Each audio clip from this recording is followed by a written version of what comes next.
Bueno, hermanitos, vamos a hablar ahorita le voy a hablar de una pequeña historia.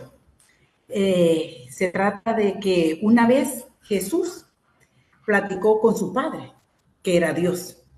Y Dios le dijo a Jesús: estoy cansado de estos hombres que creé a la imagen y semejanza mía, porque se vuelven un hombre de seductores, malvados, infieles, adúlteros,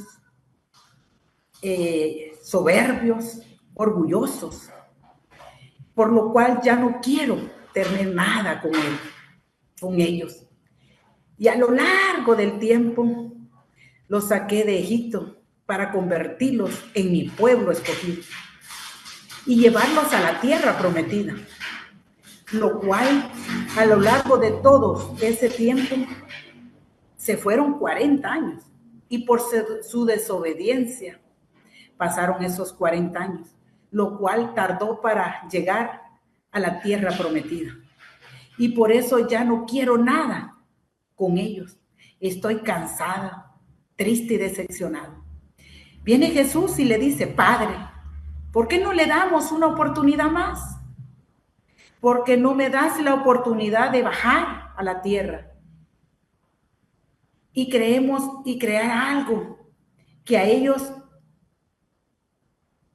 confiesen y tengan más fe? Voy a bajar, yo voy a morir por sus pecados, voy a tener una pasión y una resurrección y voy a nacer y voy a ser el Cristo resucitado. Y al resucitar, yo voy a nacer y va a nacer la iglesia. Y al nacer la iglesia va a tener las nuevas para darles a cualquiera lo que busca y necesita. Pero si yo no hubiera resucitado y todo lo que yo hice no hubiera tenido validez. Linda conversación, hermanos. Espero que en ese mensaje no estemos nosotros decepcionando a Jesús con alguna soberbia, con alguna mentira, con algo que a Él le desagrada y se decepciona. Y si estamos en alguna infidelidad, en algún adulterio, en algo que Él se ha decepcionado, pidámosle a Él que nos ayude para que podamos cerrar y dejar eso que a Él lo entristece, su corazón, y que podamos seguir adelante, pero con mucha alegría, y que Él se sienta orgulloso de nosotros, aunque Él, a pesar de cualquier situación, Él siempre se siente orgulloso y nos ama, porque Él nos ama a cada uno de nosotros, no ama el pecado, pero nos ama a nosotros con un amor inmenso.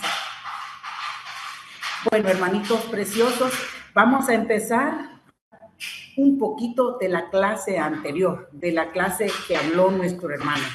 Habló un poquito del arianismo, que era una herejía de clase sectaria, que negaba y rechazaba la divinidad de Cristo, de nuestro Redentor.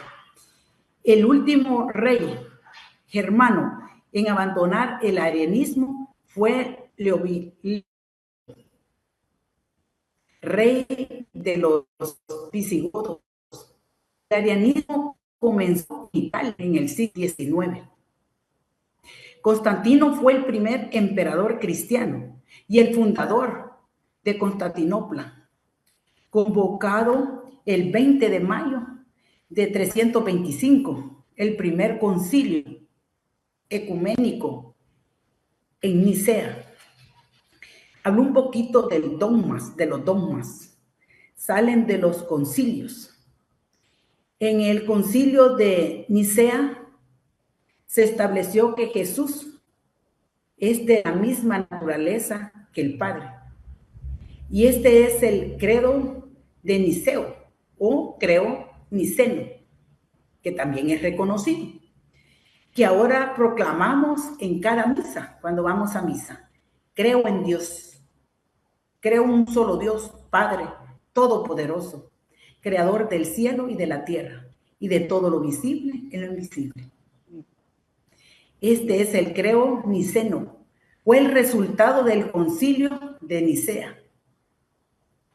Bueno, hoy vamos a hablar un poquito de nuestra clase, de la clase que el Señor nos tiene preparado para que escuchemos y la meditemos. En esta clase veremos sobre la invasión de los bárbaros al Imperio Romano y lo que esto significaba para la iglesia cristiana. Palestina, como hemos visto, históricamente ha sido cuna de civilizaciones y religiones y de conflictos religiosos y territoriales, lo cual continúa hasta nuestros días. Todo esto ha significado que igualmente la iglesia y los primeros cristianos siempre han sido perseguidos. La persecución que continúa hasta estos tiempos, hasta esta fecha. Vamos a empezar a hablar un poquito del tema de la invasión de los bárbaros. ¿Quiénes eran los bárbaros? Los bárbaros en los siglos I y II, desde el siglo I antes de Cristo, los bárbaros significaban un problema para el Imperio Romano.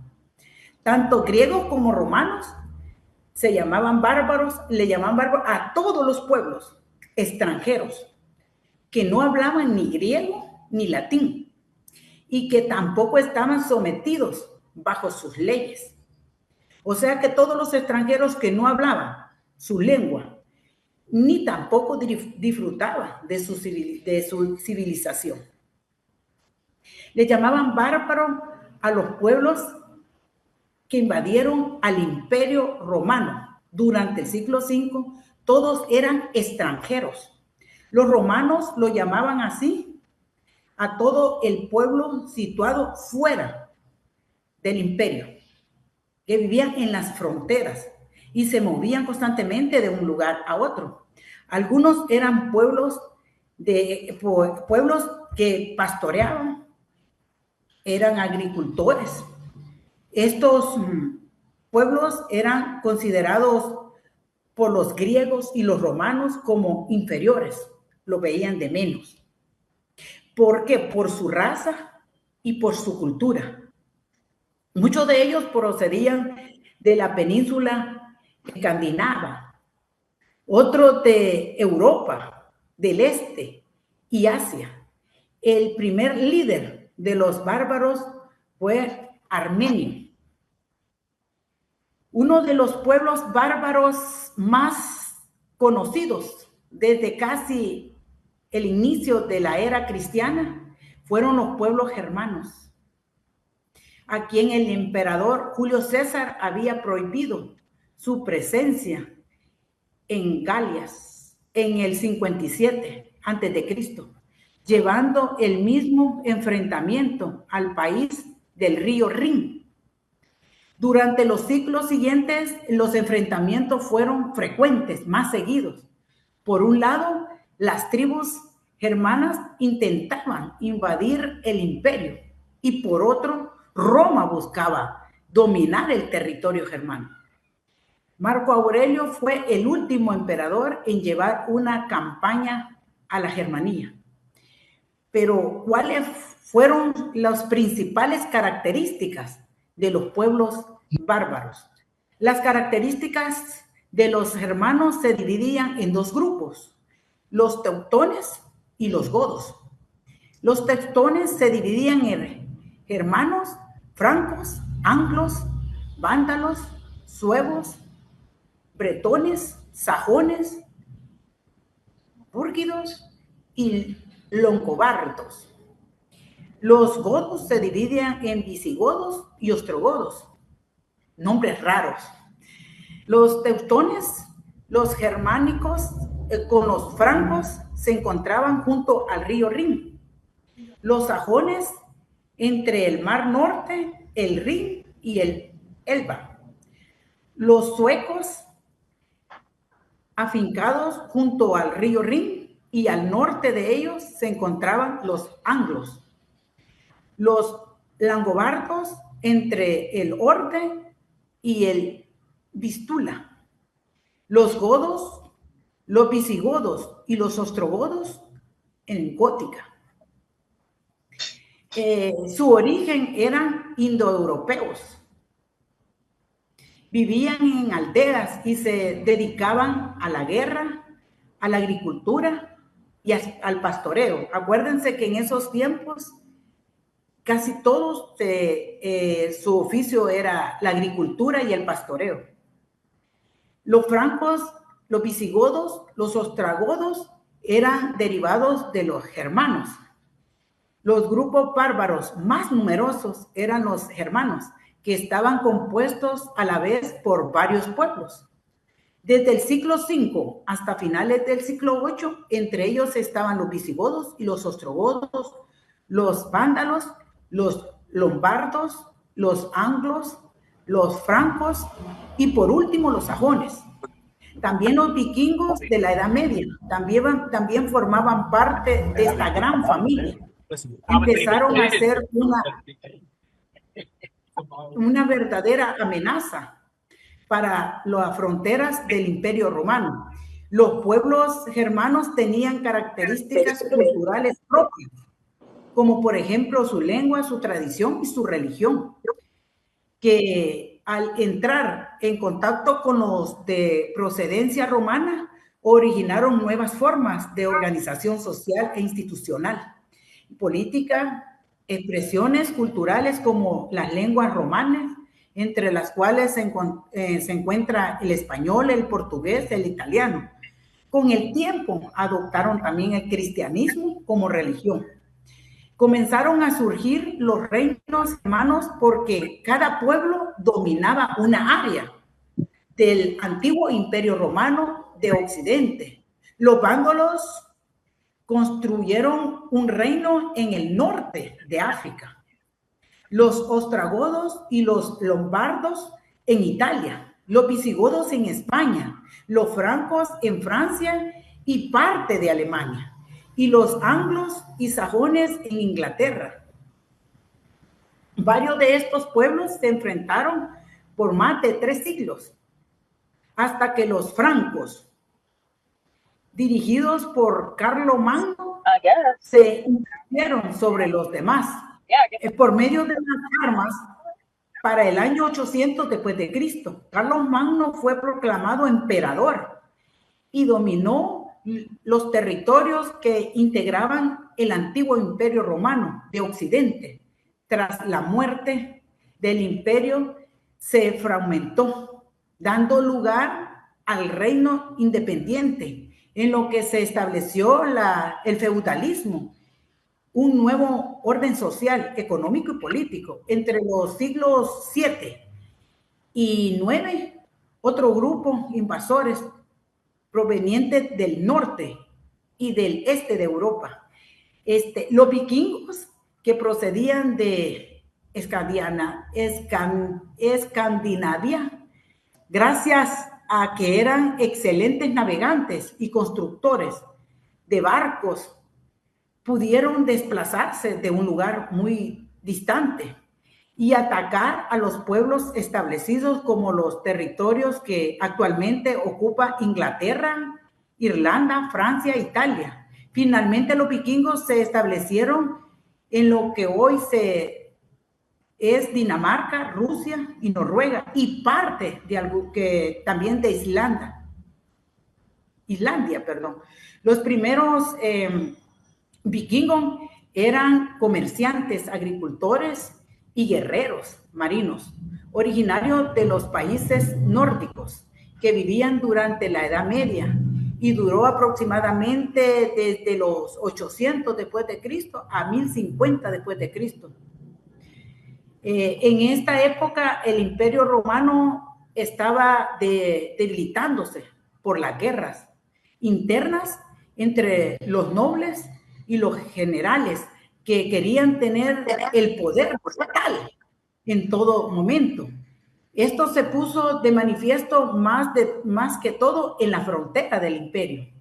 Para resolver este problema, el gobierno permitió que estos extranjeros de las cámaras vecinas al Imperio Romano fueran a vivir dentro del imperio, de la frontera, para que ellos contribuyeran con la cosecha y con la defensa en la frontera. Durante el siglo III y IV, debido a las grandes conquistas y la rápida propagación territorial de ejército, las fronteras imperiales se ampliaron cada día más, con la siguiente dificultad de que las tropas ya no podían ser exclusivamente solo de Roma. Esto fue lo que obligó al reclutamiento general de los vecinos, ya sea como ciudadanos. Fue en este momento en que las tribus bárbaras comenzaron a controlar los límites territoriales bajo las órdenes del jefe latino. La mayoría de los que inicialmente y de forma pacífica habitaron dentro del Imperio Romano eran los vecinos de origen germánico, entre los cuales estaban los germanos suevos, daneses, borgoños, sajones, lombardos, vándalos, visigodos y otros. Pero el Imperio Romano, a pesar de esto, se fue descabrejando poco a poco, primero entre Oriente y Occidente, luego contra la tetrarquía. Posteriormente, la incorporación no era peligrosa, eran los mismos bárbaros quienes gustosamente se ponían al servicio de los ejércitos imperiales a cambio de algunos beneficios, así pacíficamente, y gradualmente fueron entrando las tropas romanas como tribus confederadas. Al principio los romanos habían conservado los mandos superiores, pero luego con el paso del tiempo, incluso estos cargos principales dentro del ejército pasaron a manos de los bárbaros, que se convirtieron en excelentes generales de las legiones, tribus, bajo las órdenes de los propios jefes, con su propia lengua y costumbres, sustituidos a las legiones romanas en las fronteras del imperio. Desde finales del siglo IV ya serán bárbaros romanizados los protagonistas de esta política, de esta alta política. Al contacto con el mundo no romano, el movimiento que se dio fue mutuo. El mundo romano se fue barbarizando progresivamente y ciertos aspectos, los bárbaros se fueron romanizando y civilizando. Pero, ¿quiénes eran y por qué invadían? En este acontecimiento fueron 3 mundos los que se enfrentaron. El romano instalado en torno a la cuenca mediterránea, el bárbaro europeo asentado en Europa Central y los bárbaros asiáticos.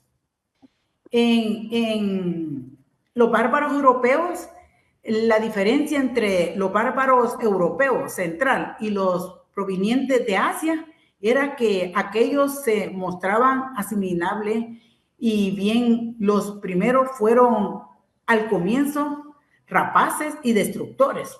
Acabaron por integrarse al mundo romano de los vecinos, en cuyos territorios se establecieron, y cuando llegaron a gobernar a la antigua Roma, respetaron su idioma, su cultura y tradiciones y sus leyes, llegando incluso a entenderse con la iglesia.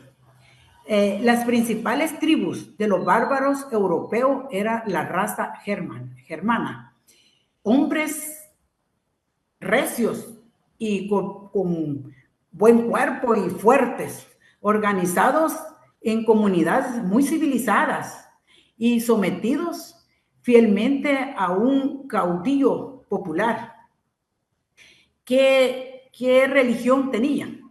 Fuera de los francos y los anglosajones, que siguieron siendo ellos paganos. Puede decirse que todos los pueblos bárbaros que entraron en el imperio en el siglo V profesaban el arianismo. Su conversión a esta herejía se debió sobre todo a la prédica de un extraño, persona llamada Wilfila Gresizano, como Ulfilas, quien le dio una liturgia y un sistema moral adaptado a la mentalidad de los germanos, que exaltaba la fuerza, la energía y el heroísmo, difundiéndose entre vándalos y burgundios. Antes de cruzar las fronteras, lo poco que se sabe de él es que sus abuelos eran de Capadocia. Fue sacerdote y acabó por adherirse a los arianos. Fue entonces cuando Eusebio de Nicomedia lo consagró a ser obispo de los godos. Quizás en el transcurso del concilio de Antioquía, en el 341, destinado a Nicópolis en la actualidad Bulgaria, se entregó por entero a la conversión de los bárbaros y naturalmente se convirtió al arianismo. La herejía fue mantenida por los jefes de los godos, de los vándalos, burgundios, con el peso de sus ejércitos. Sin embargo, la gran masa de la población y las fuerzas espirituales y culturales eran católicas. La aristocracia de los grupos bárbaros se caracterizó por ser de clase guerrera. Bueno, durante el siglo V el Imperio Romano de Occidente sufrió una serie de invasiones bárbaras. Y estas invasiones inicialmente fueron motivadas por la expansión de los hunos, otros bárbaros. Los hunos era un pueblo asiático que tuvo gran revelación en el siglo IV. El movimiento de los hunos hacia Europa se produjo en el año 370.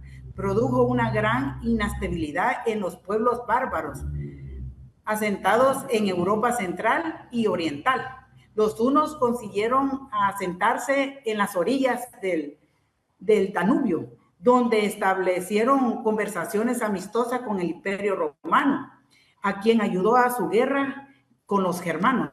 Esta paz terminó cuando los hunos y los otros grupos bárbaros de nuevas tierras para llevar sus rebaños y mandar para expandir su territorio, entonces empujaron de manera violenta a los germánicos y introducirse dentro del imperio. Esto hizo que ellos también entraran de manera violenta. Después de luchar contra los romanos, Italia conquistó el corazón del imperio. Al principio aceptó el Imperio Romano las tierras y las tribus, luego entraron a la mitad del imperio y finalmente pidió por su esposa, su hermana del emperador, lo cual no fue aceptada. Los hunos se retiraron. La caída del Imperio Romano es muy difícil de explicar porque a lo largo de esta historia se han postulado muchas causas. Sin embargo, la explicación tradicional señala que fue producto de la invasión de los bárbaros. La cultura romana no desapareció de Occidente, siguió siendo cultivada. A muchos líderes germánicos la fomentaron y trabajaron en conjunto con Roma para administrar sus reinos. Vamos ahora a ver lo que es el significado para la iglesia, la invasión de los bárbaros. Él sí, puede encender su cámara, por favor. Perdón. Perdón, corazones. Bueno, Entonces vamos a hablar un poquito del significado para la iglesia, la invasión de los bárbaros. Entonces, la religión de los pueblos germánicos era de carácter tribal, muy primitiva. Algunos de estos pueblos, por su contacto con el mundo romano, ya habían experimentado la influencia cristiana. Otros conservaban su religión. La iglesia supo sacar partida y su fuerte disciplina tribal, ya que cuando el rey, jefe, se convertía, todos se convertían en él. Por eso el esfuerzo evangelizador se dirigía sobre todo, más que todo, a la cabeza, al rey de cada tribu. Y sus conversiones fueron masivas. Sin embargo, el pueblo, al hacerse cristiano oficialmente, no abandonó algunas costumbres y concepciones paganas, como las supersticiones, el culto a los fenómenos naturales y los ídolos de sus antepasados. Y la evangelización fue lenta. Las invasiones duraron 3 siglos. El Imperio Romano, con el emperadores de todas las invasiones de los bárbaros, nacieron los famosos reinos medievales que dominaron gran parte de Europa. Y era una mezcla entre romanos, griegos y bárbaros. Cada reino tenía su emperador y también tenía su obispo, monjas y misioneros. Sin embargo, el resultado fue positivo para la iglesia. Él despertó de su lealtad y tomó nuevo papel evangelizador. Y gracias a los obispos que intervinieron y la diócesis, se formaron sus monjes y misioneros heroicos y fueron ganados todos los pueblos nuevos, pero no se limitaron a los establecimientos dentro de las fronteras del Imperio Romano, sino que se extendieron a los demás pueblos y se logró la integración cristiana en Europa y en otros países. El Papa Benedicto XVI, al cuestionarse sobre esto, menciona que la civilización que ahora tenemos en Occidente se debe a la expansión del cristianismo. Y esa época que nos libró de que fuéramos los árabes, musulmanes y otros reinos orientales que lo hicieron y vivieron de forma que vivieron todos estos pueblos. Otros factores posibles que fue a raíz de la expansión cristiana en el tiempo de los bárbaros, se dieron muchas conversiones de personas importantes de la época que ayudaron a la expansión del cristianismo. En Francia estaba el poder en esos momentos Clodoveo, un rey de 24 años de edad, guerrero, que no estaba contaminado con la influencia pagana, pero no era cristiano. Él se casó con Clotilde, que sí era cristiana. Un matrimonio que ella tardó en aceptar porque no era convertido, pero que sí dio porque Dios tenía su propósito con ella y la utilizó para la evangelización, para expandir el cristianismo. La iglesia se apoyó en él y a través del testimonio de ella y la evangelización por los monjes, Benedicto, él vio buenos ojos a los católicos, pero sin convertirse. Tras los años después, llegaron campañas contra un reino germano y viéndose invocando a Dios de su esposa y derrota, se convirtió en victoria y hasta 2 años después se convirtió al catolicismo en forma masiva con 3,000 de sus soldados. Y ahora yo les quiero preguntar, ¿cuántos años tardaron en aceptar al Señor. ¿Cuántos años nosotros tardamos en aceptar al Señor? En poder ir a nuestro retiro, en convertirnos. ¿De qué forma o de qué abismo, de qué situación? En ese momento que nos convertimos, el Señor nos sacó.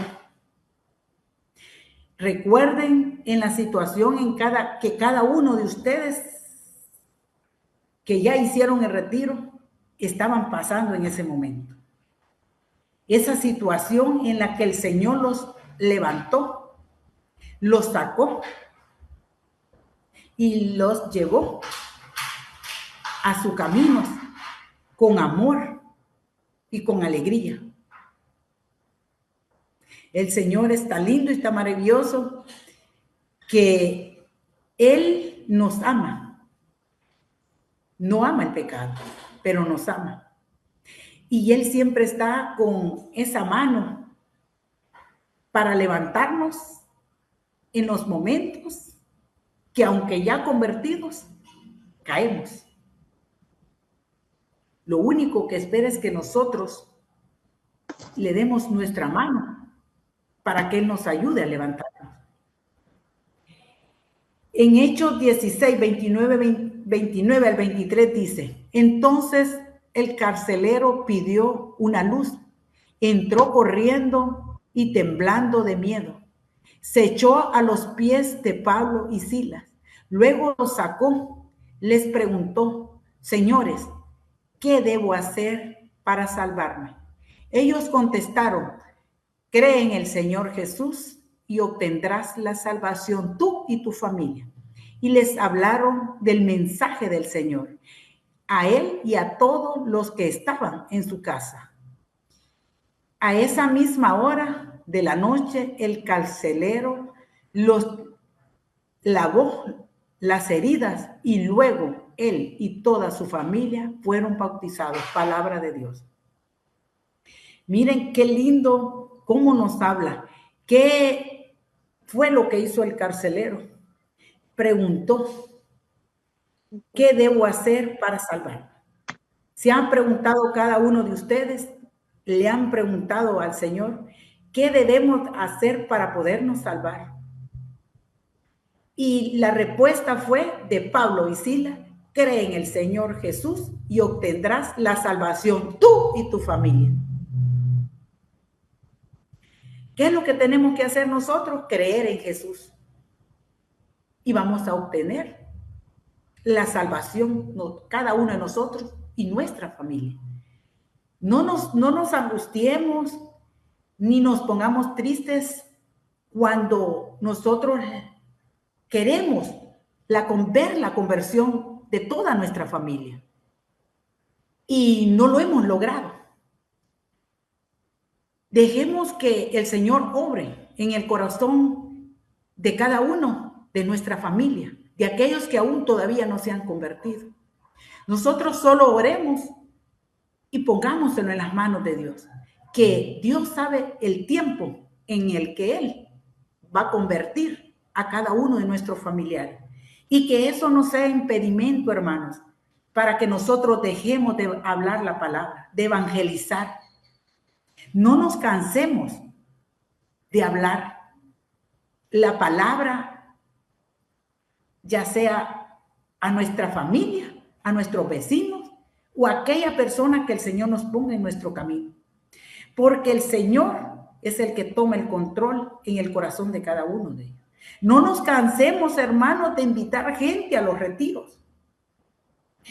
¿Cuántos hermanos nos convertimos y nos comprometimos el día que nos comprometimos con Cristo?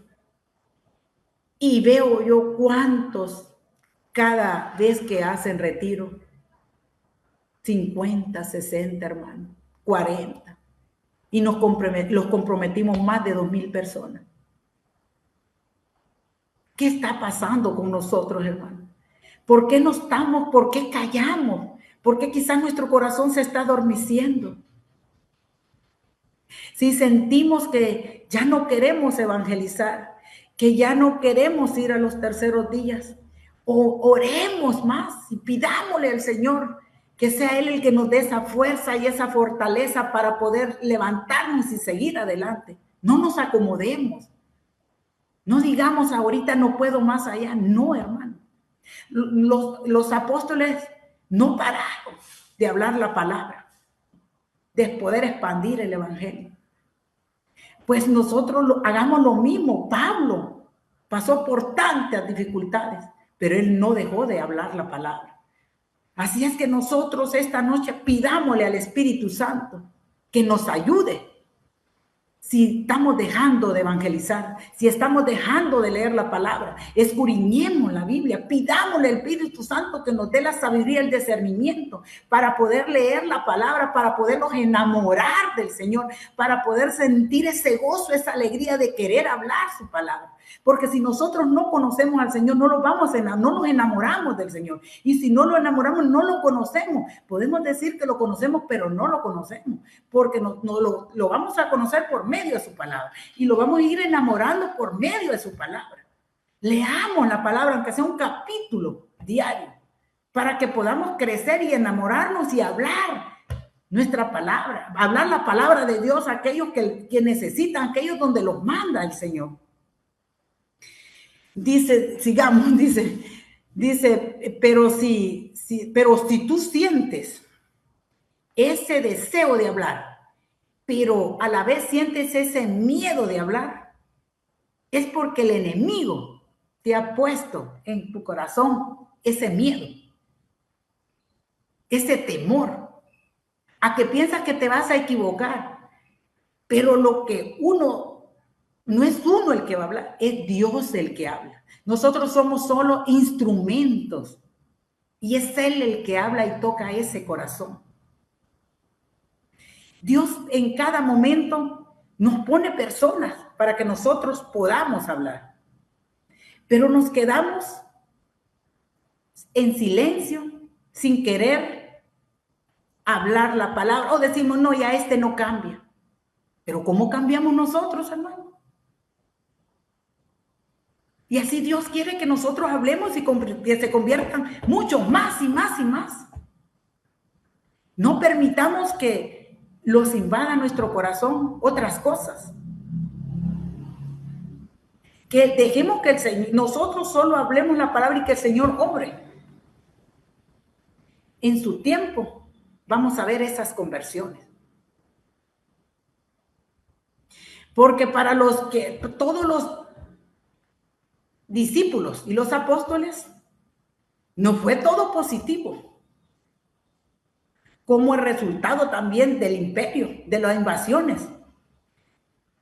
Entre esa mezcla de la cultura y las creencias de las invasiones romanas, habían paganos, junto con los bárbaros. Y se dio una confusión de la teología. Se contaminó la fe cristiana.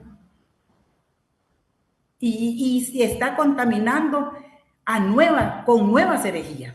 ¿Será que nosotros también nos estamos contaminando con algún tipo de herejía y que no nos damos cuenta que está invadiendo nuestro corazón?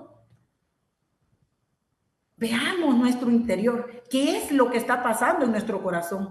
¿Qué es eso que está invadiendo nuestro corazón? ¿Qué tipo de herejía está invadiendo nuestro corazón? Veamos estas tres tipos de herejía. La Macedonia, esta aceptaba la divinidad de Jesús, pero negaba la divinidad del Espíritu Santo. Ellos decían que había sido creado por el Hijo y porque por lo tanto estaba subordinado al Padre y al Hijo. También otro tipo de herejía era Pelago. Esta negaba la doctrina del pecado original y por lo tanto no había por qué bautizarse, decían ellos.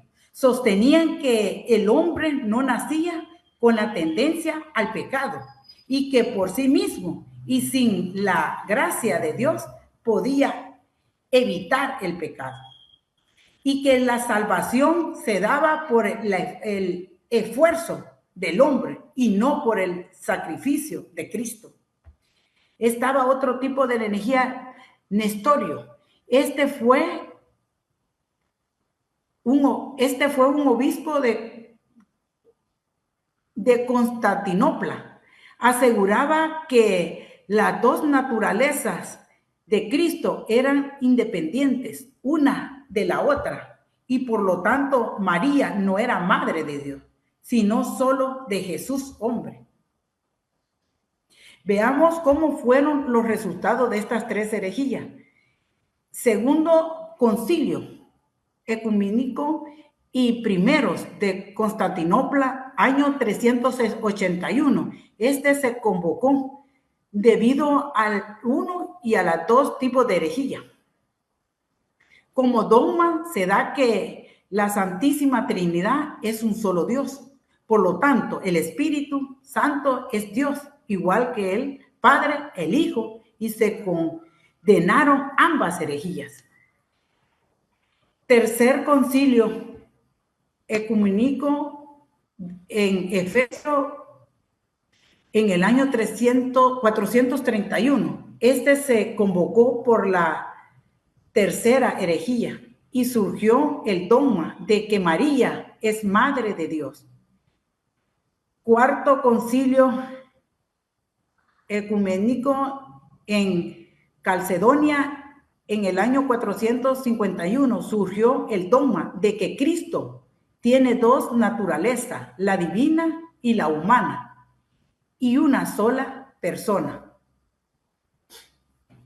Los dogmas concilios son los frutos de dos concilios ecuménicos y no surgen así porque alguien de la iglesia se le ocurrió proclamarlo. Estos concilios los convocó el Papa cuando siente que es necesario tomar una decisión como proclamar un dogma, aclarar o definir una verdad de fe, modificar la organización de la iglesia, condenar una herejía.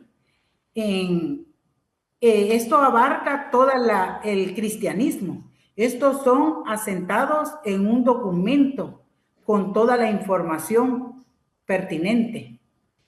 No siempre se proclama un dogma en un concilio, ya que en el Concilio Vaticano II, la intención de Juan Pablo era modificar la iglesia para adecuar los tiempos, darles un nuevo vigor, un nuevo Pentecostés.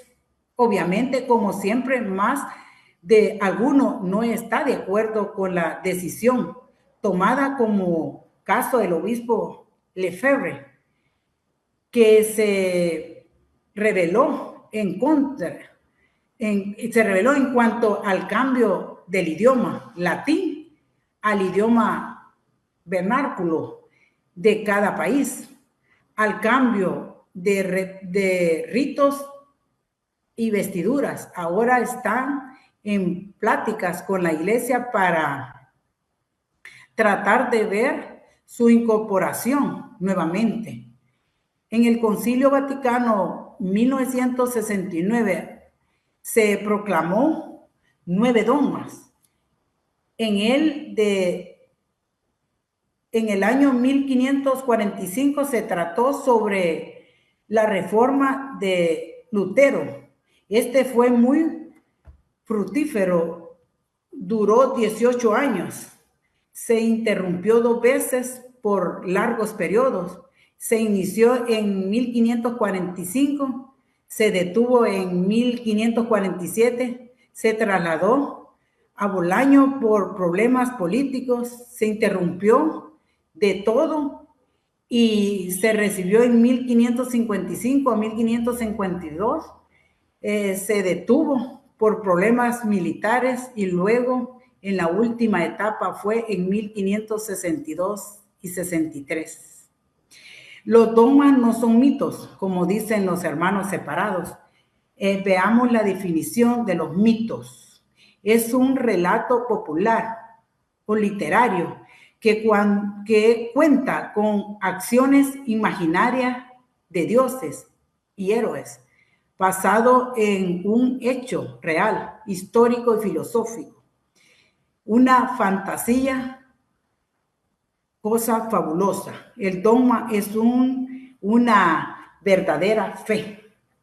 Vamos a hablar un poquito de Agustín Hipona o Aurelio Agustín de Hipona, también conocido como muchos como San Agustín. El 13 de noviembre del año 354 nació y falleció el 28 de agosto del 430, 75 años. Hipona, el Imperio Romano de Occidente, un hombre oriental de Algeria. Fue un escritor, teólogo, filósofo. Fue un hombre muy indisciplinado en su vida, que hizo tantas locuras que se consideraba un caso perdido, pero luego de convertirse fue obispo de Hipona, al norte de África. Desde entonces se dirigió a una serie de luchas contra las herejías. Una de las que luchó fue con los maniqueísmos, el donatistas, arianismo y el pelagianismo. Gracias por las oraciones de su madre, Santa Mónica, y llegó a ser doctor de la iglesia. Y trata San Agustín, Santa Mónica.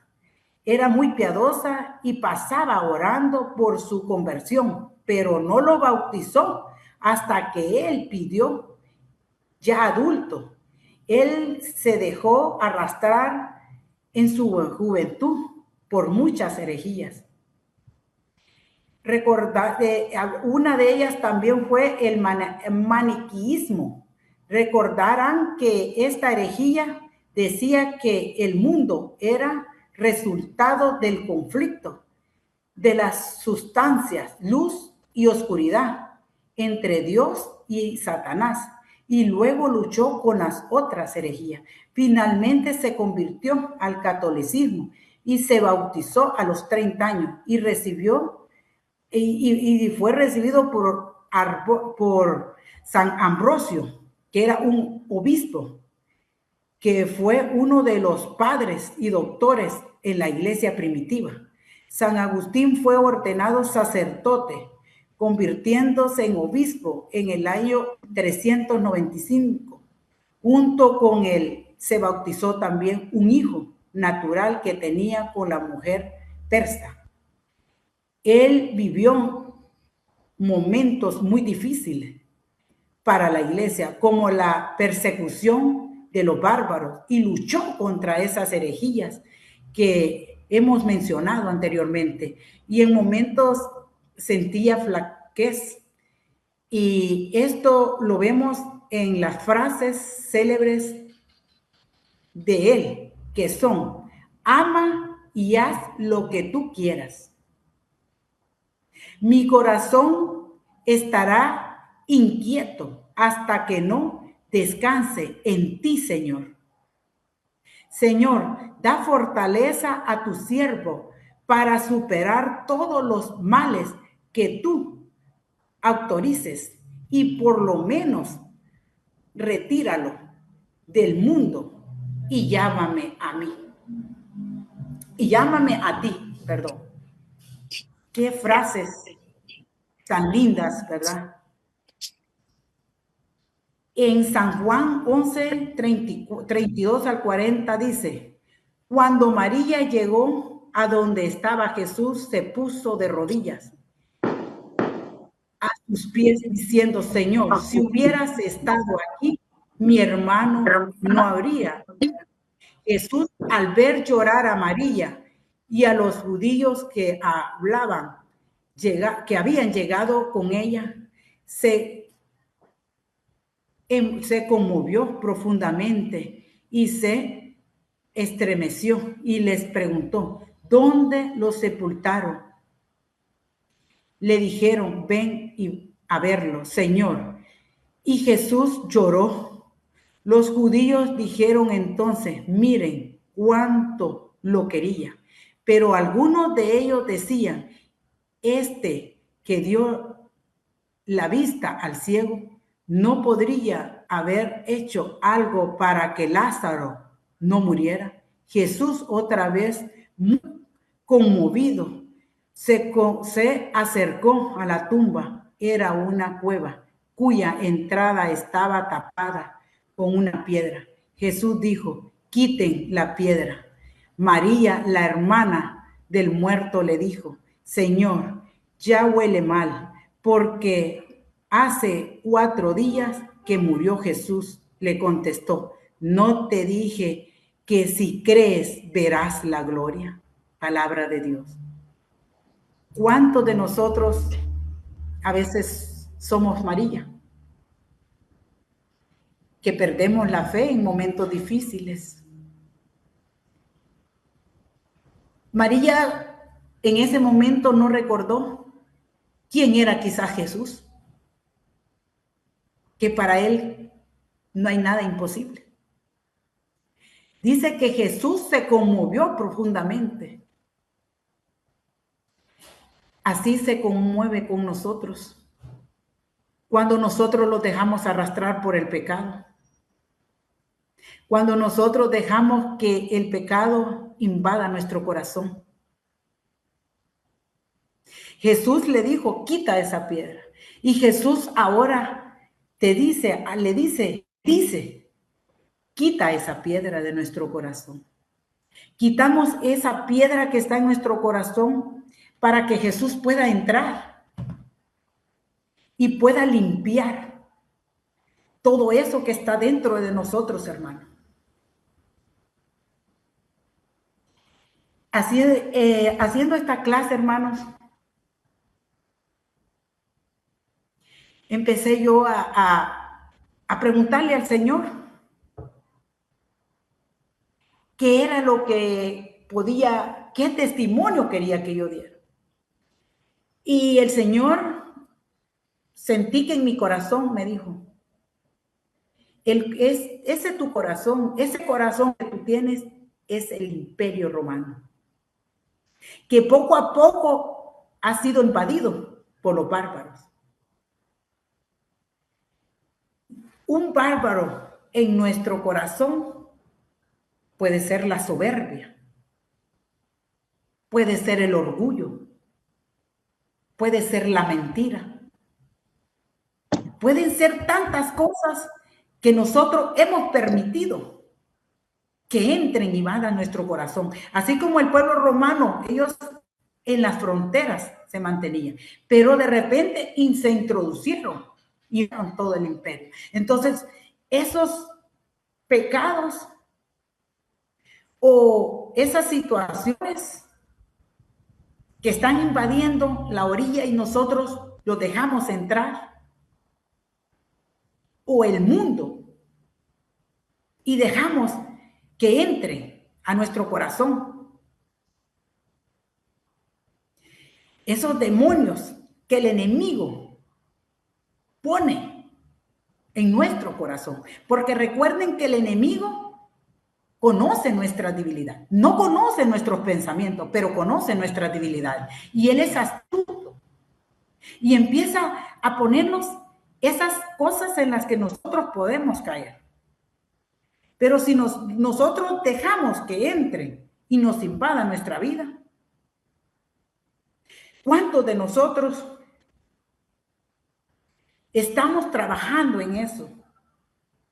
Pero a veces ni nos damos cuenta que tenemos dentro de nuestro corazón tantos bárbaros invadiéndonos, quitándonos la paz, angustiándolos, dándolos tristeza, dolor. Desde ahí empieza. Cuando nosotros empezamos a conocer eso que está invadiendo nuestro corazón, desde ahí empieza nuestra conversión. Porque empezamos a trabajar en nosotros mismos, no a trabajar en el vecino, ni en el hermano, ni en el esposo, la esposa, en nuestro padre, nuestro hermano. Tenemos que empezar a trabajar en nosotros mismos para poder sacar eso que nos está invadiendo. Fíjense que yo estoy pasando una situación muy difícil, y Dios sabe por qué me puso esa clase. En la empresa donde yo estoy trabajando está pasando una situación, pero muy difícil, que está a punto de cerrarse. Y cuando yo llego, me siento con un compañero de trabajo, empieza a decirme que esto y esto y aquello. Vengo a otro lado y empieza a decir que van a cerrar, que mire, que no sé qué vamos a hacer y que no sé. Entonces, yo estaba, hermano, empezando a abrir mi corazón y dejando que toda esa situación entrara a mi corazón. Llegó un momento en el que yo me sentí cansada, agobiada, triste y que ya no podía. Y que ya no podía seguir adelante. Y que ya no quería ir al trabajo, ya no aguantaba. Y la semana anterior, el jueves pasado, vengo yo y cerré, hice cuadre y todo, porque yo soy la encargada del área administrativa y me senté en el escritorio y enfrente tengo la Divina Misericordia y le dije, Señor, en ti confío. Yo no quiero ir al tercer día porque ahí por mi casa están arreglando la calle y pueda que cierren y yo no voy a ir. Pero eso era el enemigo que me estaba poniendo. Pero en mi corazón sentía aquel gozo de querer ir. Entonces, yo no fui porque yo quería, fui por el Espíritu que me llevó. Y cuando yo llegué al tercer día vi una misa tan linda, que clamaron tanto al Espíritu Dios, al Espíritu Santo. Yo me postré y le dije, Señor, yo ya no puedo. Yo te entrego esta carga. Yo te entrego todo lo que yo he permitido que entre a mi corazón. Solo te pido que me des paz y que yo pueda dormir. Y sentí, hermano, un calor tan grande en todo mi corazón y como calofríos, y después sentí una paz que solo el Señor puede dar. En ese momento, hermanos, yo ya no me quería venir y dormí toda la noche como un bebé. Y yo le dije, gracias, Señor. Gracias por escucharme. Perdóname, Señor, porque yo estaba dejándote a ti por abrir mi corazón, mi imperio, al mundo, a lo que decían, a lo que hablaban, y no te escuchaba a ti. Y no sé si alguno de ustedes están pasando esa situación o algún otro tipo de situación. Yo les digo que oren mucho y se lo pongan al Señor. Porque el Señor en las pruebas, hermano, nos fortalece. El Señor en medio de las debilidades nos permite a nosotros ver su presencia, sentir su amor. A pesar de las pruebas, experimentamos su presencia. Hay personas que no saben cuánto de los guerreros somos. No sabemos que somos unos grandes guerreros, de lo valioso que somos para Dios. ¿Pero por qué? Porque la mirada no la ponemos al Señor, no que la ponemos en otro lado, en el lado imperfecto, en el lado que no es del Señor. No la ponemos en el lado perfecto. Estamos mirando para el lado de la oscuridad, de las tinieblas, del mundo, de las tormentas. No vemos lo que Cristo Jesús nos tiene. ¿Pero por qué? Por estar sumergidos en la depresión, en el problema, en la enfermedad, en la tristeza, en los problemas económicos, en los problemas familiares. Y esos momentos tenemos que tener esa confianza en el Señor y no perdernos, no perder esa esperanza, aún en medio del dolor, aún en medio de la enfermedad. ¿Qué pasó con Pedro cuando apartó la mirada de Jesús en medio de la tormenta? Se fue hundiendo. Yo sé que no es fácil, pero tenemos a un Cristo de poder, a un Mesías al que le servimos, al que le clamamos, al que hablamos día a día. Y Él está adelante con nosotros.